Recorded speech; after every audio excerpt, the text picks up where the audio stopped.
Assalamualaikum warahmatullahi wabarakatuh. Perkenalkan, nama saya Dwi Rahmi Paneo dengan NIM G701210446.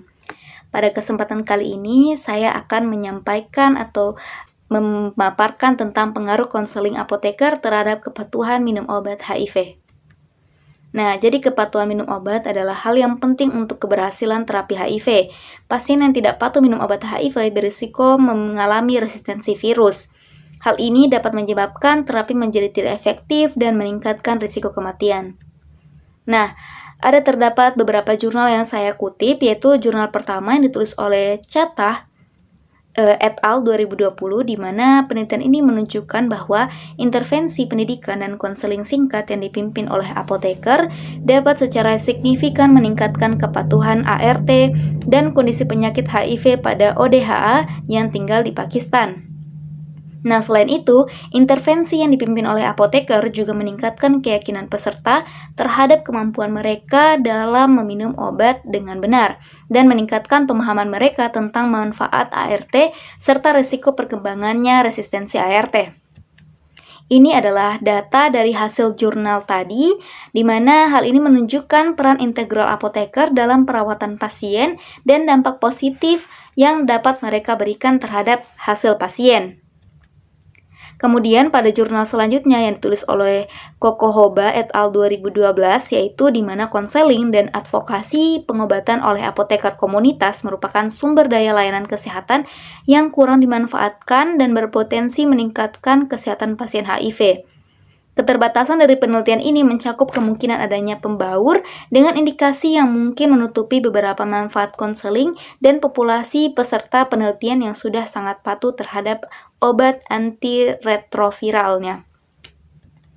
Nah, ini adalah data dari hasil dari penulis Kokohoba et al. 2012, di mana hanya sebagian kecil peserta penelitian sebanyak 30% yang melaporkan diri menerima konseling apoteker selama 6 bulan terakhir. Nah, penjelasan lain adalah bahwa apoteker mungkin kehilangan peluang berharga untuk mendeteksi dan melakukan intervensi terhadap kepatuhan pasien dan masalah pengobatan. Selanjutnya pada jurnal yang ketiga yang ditulis oleh Wahyuni et al. 2020, dari hasil penelitian dapat disimpulkan bahwa peningkatan kualitas hidup yang dapat dirasakan oleh ODH saat menjalani terapi ARV terbukti didapatkan lebih baik.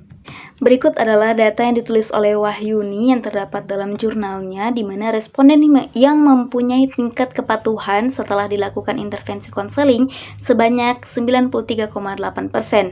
Nah, hasil analisis menunjukkan bahwa terdapat pengaruh intervensi konseling terhadap kepatuhan terapi ARV.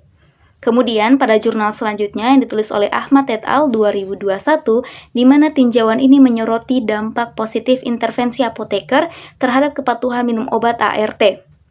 Nah, berikut adalah data yang ditampilkan oleh Ahmad et al. Dalam jurnalnya, di mana hanya menemukan sedikit penelitian RCT yang bisa digunakan untuk mengetahui jumlah virus dan hasil kekebalan tubuh.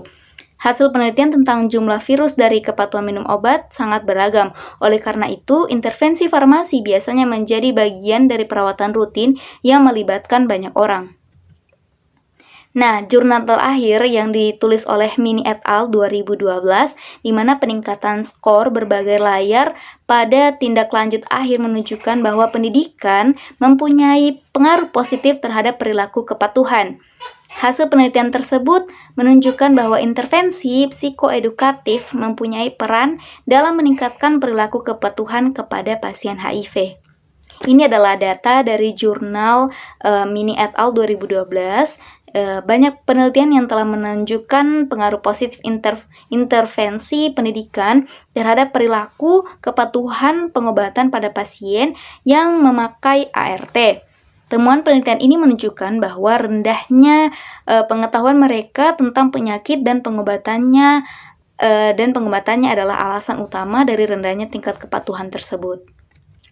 Nah, kesimpulan dari kelima jurnal tersebut yaitu bahwa bukti dari beberapa penelitian yang sangat penting adalah dengan membantu untuk membuat kebijakan perencanaan intervensi apoteker yang tepat untuk pasien HIV dengan tetap mempertimbangkan sumber daya yang tersedia.